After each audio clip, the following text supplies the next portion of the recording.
Siapa yang sudah pernah atau mungkin sedang berada dalam toxic relationship? Nah, pertanyaannya mengapa sih sukar untuk diakhiri? Mari kita belajar bersama-sama bersama dengan hambanya Pendeta Wahyu Pramudia yang akan menolong kita dan menjelaskan kita. Semoga mencerahkan kita semua. Iya, selamat malam rekan-rekan yang mengikuti tayangan Bara Digital Ministry, baik secara langsung ataupun nanti rekan-rekan yang mengikutinya lewat YouTube. Percakapan kita adalah tindak lanjut dari percakapan sebelumnya. Sebelumnya kita membahas tentang 5 tanda kita berada di dalam relasi yang toksik atau yang beracun. Dan hari ini kita akan membahas tentang mengapa orang sukar keluar dari sebuah relasi yang toksik atau beracun. Nah, saya ingin mengingatkan saudara dulu apa yang menjadi 5 tanda ketika kita berada di dalam sebuah relasi yang bersifat toksik.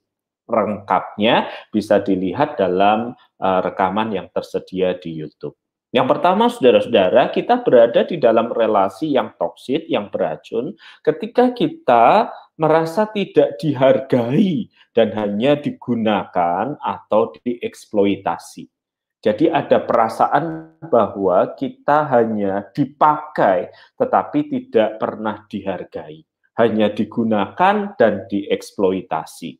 Yang kedua, kita berada di dalam sebuah relasi yang bersifat toksik ketika kita bersama dengan orang itu, kita justru merasa lelah, terkuras, dan bukan mendapatkan kekuatan atau kesegaran. Nah, biasanya toxic relationship itu ada di dalam sebuah konteks relasi yang jarak dekat dengan suami, dengan istri, dengan orang tua, dengan anak, dengan atasan, dengan bawahan, orang-orang yang sesehari kita berelasi dengan mereka. Anehnya ketika kita berelasi dengan mereka dan kita malah merasa terkuras dan bukan mendapatkan kekuatan atau kesegaran, itu adalah tanda bahwa kita berada di dalam relasi yang toksik atau yang beracun. Tanda yang ketiga dari toxic relationship adalah perilaku kita itu ketika bersama dengan orang yang terdekat itu lahir dari rasa takut dimarahi, rasa bersalah yang tidak kunjung henti. Jadi saya takut nih kalau saya melakukan begini, salah dia marah. Saya melakukan begitu, salah kemudian dia marah. Tanda yang keempat dari sebuah relasi yang bersifat toksik adalah kita menjaga diri kita baik-baik, sangat berhati-hati, terlalu berhati-hati sehingga kita tidak bisa lepas dan menjadi diri kita sendiri. Kita takut mengecewakan orang lain, takut kalau kemudian tertolak. Nah, tanda yang kelima dari sebuah relasi yang toksik adalah pemikiran dan perasaan kita selalu diabaikan. Orang itu selalu berkata, itu hanya pikiranmu saja, atau direndahkan, gitu aja sudah nangis, gitu aja sudah nggak kuat, gitu aja sudah, dan yang lainnya. Dan bahkan ditolak terus-menerus. Di dalam relasi, sekali dua kali pemikiran kita ditolak itu wajar. Tetapi kalau diabaikan, direndahkan terus-menerus, berarti kita ada di dalam relasi yang toksik. Nah, saudara-saudara, sekarang pertanyaannya adalah, mengapa orang susah keluar dari relasi yang bersifat toksik? Nah, ada 5 penyebab. Yang pertama, saudara-saudara, orang itu tidak menyadari bahwa ia berada di dalam relasi yang toksik. Jadi dia betul-betul nggak tahu, barangkali dia baru pertama kali jatuh cinta, barangkali dia baru pertama kali menjadi karyawan, barangkali dia baru pertama kali memasuki relasi dan dia menganggap ya yang dialami itu hal yang wajar, yang dialami itu hal yang biasa, padahal itu tidak biasa, padahal itu tidak wajar, padahal itu toksik. Misalnya, ketika seorang pria berkata kepada saya begini, wah saya baru tahu ya Pak WP, realita pacaran itu berat. Saya harus keluar uang untuk kebutuhan pacar saya. Tetapi demi rasa cinta, ya berapapun yang dia minta, ya saya keluarkan. Lalu saya menjelaskan kepada dia tidak seharusnya relasi itu seperti itu. Kalau terus-menerus kamu yang keluar uang dan kalau tidak kamu merasa bersalah, dia membuat kamu merasa bersalah, relasi itu toksik. Ada klien yang lain yang perempuan berkata begini, Pak WP, saya memasuki fase nggak enaknya sebuah relasi nih. Pacar saya selalu marah-marah dan kadang-kadang katanya kasar, kadang-kadang kata-katanya kotor, kadang dia juga mukul saya. Nah, tapi itu kan bagian dari relasi ya Pak WP ya. Saya mesti terima dengan tangan terbuka kan. Jadi ada orang-orang, saudara-saudara, yang tidak menyadari bahwa mereka ada di dalam sebuah relasi yang beracun atau toksik. Kesadaran itu baru saja muncul ketika mereka bercerita, ketika mereka memperbandingkan situasi yang mereka alami dengan orang lain. Jadi kita yang di luar relasi itu boleh merasa gemes-gemes, saking gimananya kita pengen marah, tetapi mereka yang ada di dalam relasi itu tidak menyadari bahwa relasinya bersifat toksik. Jadi mengapa orang tidak keluar dari sebuah relasi yang toksik, yang beracun? Satu, alasan pertama, dia tidak menyadari bahwa dia berada di dalam sebuah relasi yang toksik. Jadi dia betul-betul tidak tahu, dia betul-betul tidak ada informasi dengan segala kepolosannya melihat relasi.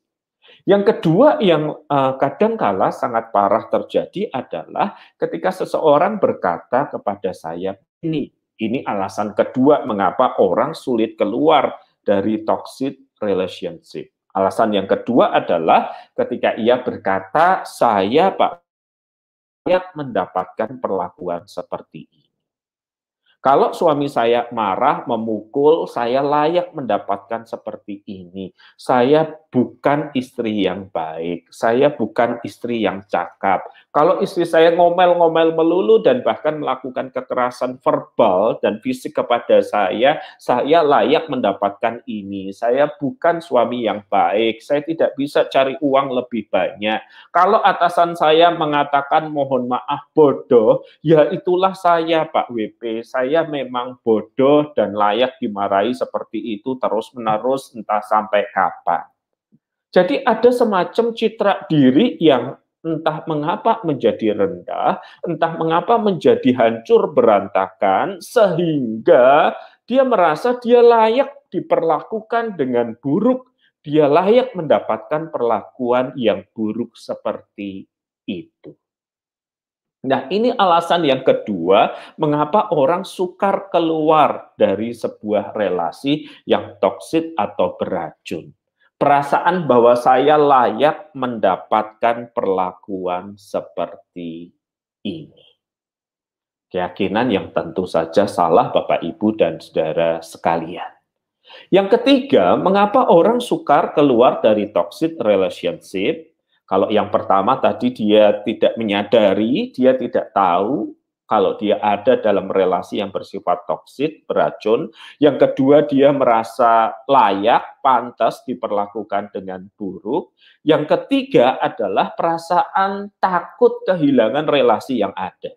Siapa sih Pak WP yang mau menerima saya dengan segala latar belakang yang buruk itu selain pacar saya ini? Siapa sih Pak WP yang mau menerima pegawai yang tanpa pengalaman bahkan dengan CV yang buruk seperti saya?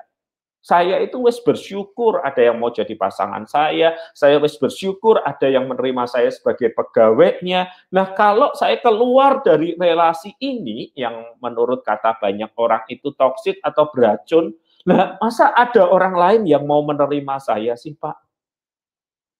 Nah, saudara-saudara, kadang-kadang keyakinan yang keliru seperti ini membuat orang terus mau berada di dalam keadaan yang bersifat buruk.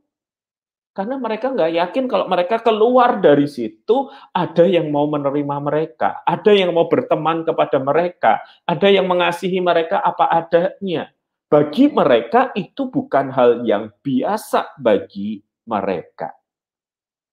Itu alasan yang ketiga mengapa orang sulit keluar dari sebuah relasi yang toksik atau beracun yang berpengaruh buruk. Dia tidak yakin ada orang di sana yang akan memperlakukan dia baik. Daripada kehilangan relasi, lebih baik berelasi dengan orang yang mampu menerima dia apa adanya, walaupun dia diperlakukan dengan buruk. Yang keempat, saudara-saudara, mengapa orang tidak mau keluar dari sebuah relasi yang bersifat toksik? Yang pertama, kita ulang dulu, dia tidak tahu dia ada dalam relasi yang toksik. Yang kedua, dia merasa dia ya layak, pantas diperlakukan seperti itu. Yang ketiga, dia merasa tidak ada yang mau menerima dia apa adanya. Dan yang keempat, alasannya mengapa orang tidak mau keluar dari sebuah relasi yang toksik adalah saya takut sendiri dan kesepian. Jadi daripada saya sendiri dan kesepian, keluar dari relasi yang bersifat toksik itu, lebih baik saya punya relasi, Pak.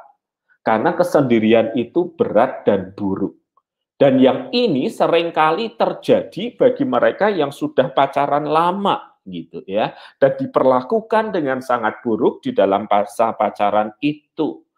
Pacarnya menganiaya, mengabuse, memanfaatkan dia, tetapi toh dia tidak mau keluar dari situ. Dan orang-orang bertanya-tanya, dia diapain kok ya, kok nggak mau keluar? Padahal dia sendiri sebenarnya memang tidak berani keluar, memang takut keluar karena berkata, Pak, saya lebih baik punya pacar yang buruk daripada saya ada dalam keadaan single. Daripada saya tidak laku dalam tanda kutip, lebih baik saya punya pacar. Walaupun pacar saya itu memanfaatkan atau memanipulasi diri saya. Alasan yang kelima, saudara-saudara, mengapa orang sulit keluar dari relasi yang bersifat toksik? Kita ulangi, yang pertama, dia tidak sadar dirinya ada di dalam relasi yang toksik. Dua, dia merasa layak diperlakukan dengan buruk. Yang ketiga, dia merasa tidak ada yang mau menerima dia apa adanya. Yang keempat, dia takut merasa ditinggalkan dan sendiri. Dan yang kelima, saudara-saudara, mengapa orang sulit keluar dari relasi yang bersifat toksik adalah saya nggak tahu caranya, Pak WP. Saya antara takut dan nggak tahu caranya gimana meninggalkan relasi yang nggak baik ini. Cara mutusinya gimana ya Pak WP? Nanti kalau saya putusin, kalau dia bunuh diri gimana? Nanti kalau saya putusin, dia mengancam saya bagaimana Pak WP? Lalu kalau saya putusin, lalu tahu-tahu dia melakukan hal yang buruk dengan semua masa lalu yang kami jalani bersama, potret, video, di-sharingkan gimana? Saudara-saudara, kalau kita sudah sadar kita ada di dalam relasi yang toksik, kalau kita sudah sadar kita ada di dalam relasi yang buruk, cara untuk lepas adalah dengan bercerita kepada orang yang kita percaya. Entah pendeta, entah konselor, entah rekan sel grup kita, siapapun yang kita percaya untuk menceritakan keadaan diri kita apa adanya. Supaya kita yakin bahwa ada orang yang mengasihi, orang yang menerima, orang yang peduli dengan tulus, dan itu memberikan kepada kita keberanian untuk melangkah keluar. Ya, saya ceritakan sebuah kisah tentang seorang perempuan yang ingin mengakhiri relasi pacaran yang tidak sehat, yang toksik atau beracun. Ketika dia mengumumkakan itu kepada pacarnya, seorang pria, pacar itu mengancam, pokoknya kalau sampai putus, kamu saya bunuh. Titik. Dan jangan sampai kamu memutuskan tanpa kita ketemu terlebih dahulu. Kalau saya nggak bisa bunuh kamu, saya akan bunuh diri saya. Jadi sang perempuan merasa galau, sang perempuan merasa takut bagaimana keluar dari relasi yang toksik kayak begini. Kalau nggak dibunuh, pacarnya akan membunuh dirinya. Dan minta kalau putus harus ketemu. Syukurlah saudara-saudara, dia punya sahabat yang akhirnya mengerti situasi dan kondisinya. Apa yang ia lakukan? Dia mengajak pria itu bertemu, tetapi tidak berdua, saudara-saudara, tetapi di rumah sahabatnya yang sudah menikah. Dan ketika berada di rumah sahabatnya yang sudah menikah dan diputus, yang satu mau menganiaya yang perempuan dicegah pihak keluarga. Dan yang perempuan diselamatkan dulu, sementara yang laki-laki ditahan di rumah itu sampai kondisinya cukup sehat, bahkan orang tuanya dipanggil untuk menasehati. Nah, kalau orang tua sudah terlibat dalam situasi seperti itu, kan akhirnya sang pria walaupun sudah berusia, dia malu kan saudara-saudara, dia malu dan kemudian mengurungkan niatnya untuk membunuh, mengurungkan niatnya untuk bunuh diri. Yang ingin saya katakan saudara-saudara adalah selalu ada jalan untuk keluar dari sebuah relasi yang bersifat toksik.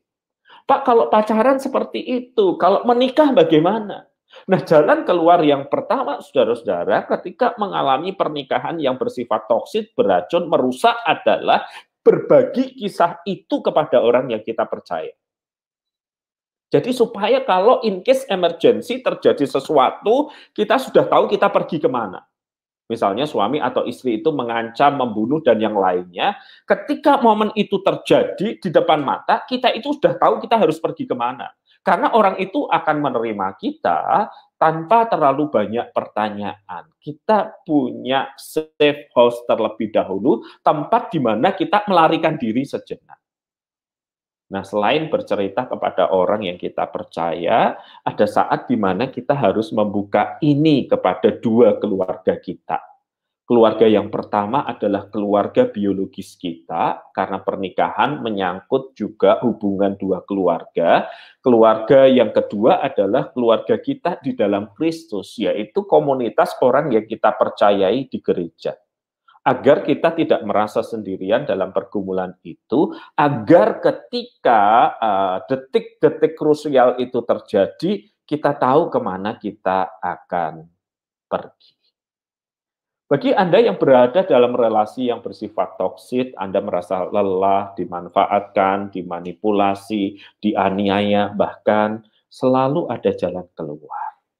Buka jendela kehidupan Anda untuk bercerita kepada orang yang Anda percayai, pendeta atau konselor, kepada dua keluarga yang Anda miliki, yaitu keluarga biologis kita dan keluarga kita di dalam gereja, dengan orang-orang yang terpercaya, agar beban itu terasa makin ringan. Yang terakhir, saudara-saudara, saya ingin mengutip Amsal 18 ayat 24 yang berkata, ada teman yang mendatangkan kecelakaan. Jadi tidak setiap teman itu baik. Ada teman yang mendatangkan kecelakaan. Ada teman yang toksik atau beracun, dan itu harus diakhiri. Tetapi ada juga sahabat yang lebih karib dari saudara.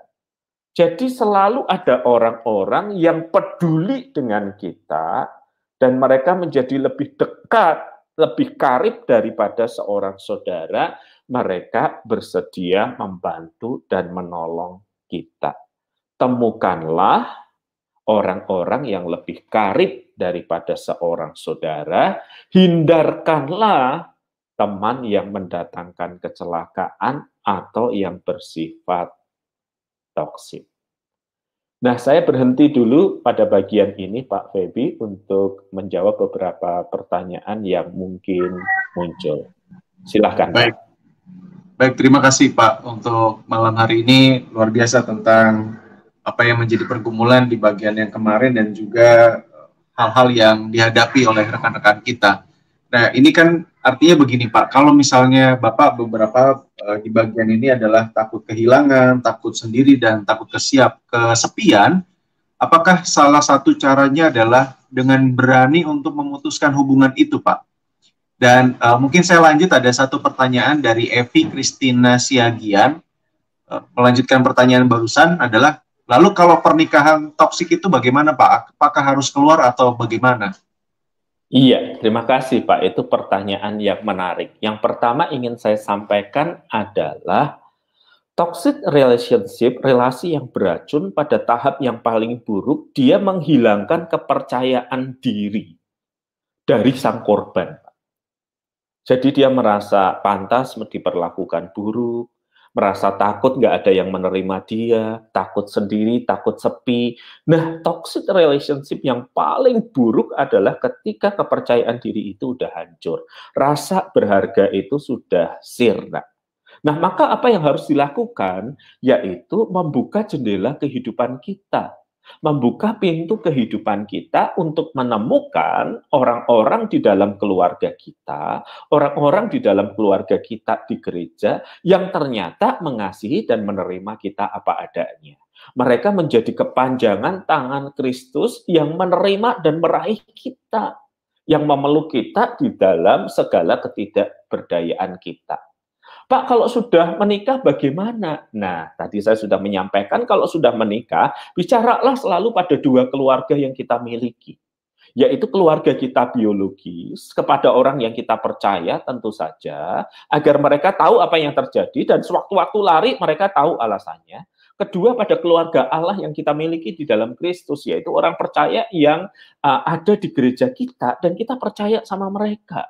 Supaya kita bisa mendapatkan tempat perteduhan, supaya kita bisa ditenangkan, supaya kita bisa didoakan oleh mereka, dan bersama-sama mereka akan mencari solusinya. Yang paling buruk di dalam sebuah toxic relationship adalah ketika relasi itu menjadi sangat tertutup dan yang satu kehilangan kepercayaan diri. Maka solusi dari ini adalah membuka pintu dan jendela kehidupan, berani buka dulu, baru kemudian melangkah untuk menemukan bahwa ini bukan relasi yang seharusnya. Ternyata ada orang yang mengasihi dan menerima saya, yang memperlakukan berbeda dari yang selama ini saya kenal, Pak. Begitu jawaban saya, Pak. Baik, terima kasih, Pak. Nah, ini ada pertanyaan juga dari Susanti Iman Kristina. Pak, bagaimana menghadapi kehidupan baru setelah putus dengan pasangan kita dalam hal pacaran?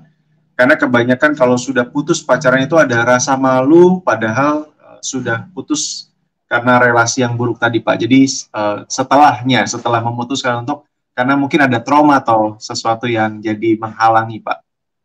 Iya, rasa malu akibat putus pacaran itu adalah perasaan yang wajar. Kita malu karena kita merasa gagal mempertahankan relasi. Berarti kita menjalani relasi itu dengan serius, tidak sembarangan, tidak main-main. Karena itu ketika gagal kita merasa malu. Tetapi rasa malu itu juga adalah harga yang harus kita bayar untuk masa depan yang lebih baik. Jadi kita membayar di depan dengan rasa malu itu demi masa depan yang lebih baik. Dan saya harus mengingatkan, hidup tidak berjalan mundur, hidup berjalan ke depan. Rasa malu itu sesaat, tetapi ketika engkau sudah menemukan orang yang cocok, maka segera sesudah itu rasa malu hilang dan sirna. Jangan mempertahankan relasi karena merasa malu kalau putus. Sebab relasi berjalan ke depan. Kalaupun rasa malu adalah harga yang harus dibayar untuk masa depan yang lebih baik, bayarlah. Karena kita bergerak menuju ke masa depan dan tidak mundur di masa lalu. Semoga menolong rekan yang bergumul di dalam hal ini ya. Baik, terima kasih Pak. Ini ada satu tanggapan dari Herlina. Terima kasih Pak Pendeta sudah mengingatkan saya untuk memutuskan teman yang bersifat toksik dan mempererat persahabatan dengan teman yang melebihi, teman-teman yang melebihi dari saudara. Ada satu pertanyaan lagi Pak dari Pia Saragi. Salam Pak, bagaimana tadi menyangkut dengan tadi Pak WP sempat berkata tentang hubungan itu ya serius begitu ya. Bagaimana kalau dalam berpacaran sudah banyak aturan? Dan setiap kali saya mengingatkan tentang firman Tuhan, malah pasangan saya itu menertawakan saya. Apakah ini yang juga dimaksud dengan hubungan yang toksik, Pak? Dan bagaimana caranya? Iya, ketika masa pacaran itu dipenuhi dengan aturan yang diberikan satu pihak, bahkan dipaksakan, kalau kamu nggak mau menerima aturan ini, kita putus aja. Sebenarnya yang sedang terjadi pada diri pelaku adalah rasa tidak aman. rasa insecure, rasa takut kehilangan. Nah, insekuritas ini, rasa tidak aman ini, lahir dari perasaan minder biasanya. Jadi, urutannya begini ya, seseorang merasa minder, rendah diri, bukan rendah hati, rendah diri. Merasa nggak aman, nggak nyaman. Kemudian mendapatkan pacar. Wah, dia takut kalau pacarnya hilang. Maka ada rasa takut, ada insecurity di situ. Maka keluarnya adalah kendali lewat peraturan. Supaya seolah-olah dia merasa kuat, seolah-olah dia bisa mengendalikan, padahal sebenarnya kendali itu keluar dari rasa takutnya. Orang yang aman akan mempercakapkan kesepakatan bersama di dalam relasi. Itu beda banget dengan aturan yang dipaksakan. Aturan yang dipaksakan lahir dari rasa tidak aman lahir dari perasaan inferior atau rendah diri. Nah, saya ingin mengatakan secara sederhana sangat sulit berelasi dengan orang yang udah terbentuk untuk minder, rendah diri, dia akan menyeret kita ke tahap yang seperti itu. Baik. Baik Pak, ini ada masih banyak pertanyaan ternyata, tapi karena waktu yang sudah mau berakhir, hanya 2 pertanyaan, nanti ada 1 pertanyaan saja Pak. Ada yang juga sebenarnya ingin rindu di konseling oleh Pak WP, kalau diizinkan nanti bisa kontak di DM Instagram. Ini pertanyaan terakhir Pak untuk malam hari ini, dan saya rindu nanti Pak WP boleh langsung menutup di dalam doa. Dari koleksi novel, Pak, saya memiliki toxic relationship dengan ibu saya, tapi saya menyadarinya di umur 30 tahun 6 ini. Saya pernah membicarakannya dengan beliau, tapi perkataan saya diabaikan. Belakangan saya berani mengatakan tidak atas saran-sarannya, dan itu membuat beliau kaget. Saya berdoa terus, Pak, karena mungkin di masa kecil belum mendapat perlakuan begini. Nah, ini bagaimanapun sisi lain, saat mengasihi beliau, nah sikap yang baik itu harus bagaimana Pak dalam hubungan ini? Iya, pertanyaan yang sangat menarik dari pengalaman hidup yang sangat berat. Nah, saya ingin mengatakan demikian. Di antara hidup kita dan hidup orang lain, maka selalu ada tembok atau batasan atau pagar yang harus kita taruh. Seberapa tinggi tembok itu, seberapa tebal pagar itu keputusan kita. Tetapi kita tidak bisa berelasi dengan orang lain tanpa benderis, tanpa batasan. Bahkan termasuk dengan orang yang paling dekat dengan kita sekalipun. Nah, ketika kita sudah tahu salah satu pihak itu toksik, melakukan serangan-serangan tertentu kepada kita, maka jarak harus diatur dan batasan harus ditegakkan. Supaya apa? Supaya diri kita terlindungi, dan dalam keadaan terlindungi kita bisa menghormati bahkan orang yang melakukan hal yang buruk kepada kita, termasuk ibu atau orang tua kita. Jadi belajar ya menaruh jarak, tidak harus dikatakan tetapi ditarik, dirikanlah tembok atau pagar yang menjadi pembatas. Agar kata-kata dan tindakan itu tidak langsung menyerang diri kita. Nah, semoga itu menolong saudara di dalam situasi yang tidak mudah ini. Mari kita berdoa. Tuhan, terima kasih untuk sejenak percakapan kami. Kami makin mengerti bagaimana kami harus bersikap di dalam relasi yang kami jalani. Tolong kami ya Tuhan untuk menjadi seorang teman yang lebih karib dari saudara dan bukan seorang teman yang memberi pengaruh yang negatif. Terima kasih Yesus, kami berdoa. Amin. Amin. Baik, terima kasih Pak WP untuk malam hari ini, dan terima kasih juga teman-teman sudah bersama-sama atas atensi pertanyaan, dan juga kalau ada pertanyaan-pertanyaan yang belum disampaikan, saya mohon maaf sekali karena keterbatasan waktu kita. Dan besok hadir kembali dalam acara Bara Digital Ministry. Saya Feby Timotius bersama dengan Pak WP dan rekan-rekan di balik layar yang bersama-sama melayani, mengucapkan selamat malam, Tuhan Yesus memberkati kita semua. Amin.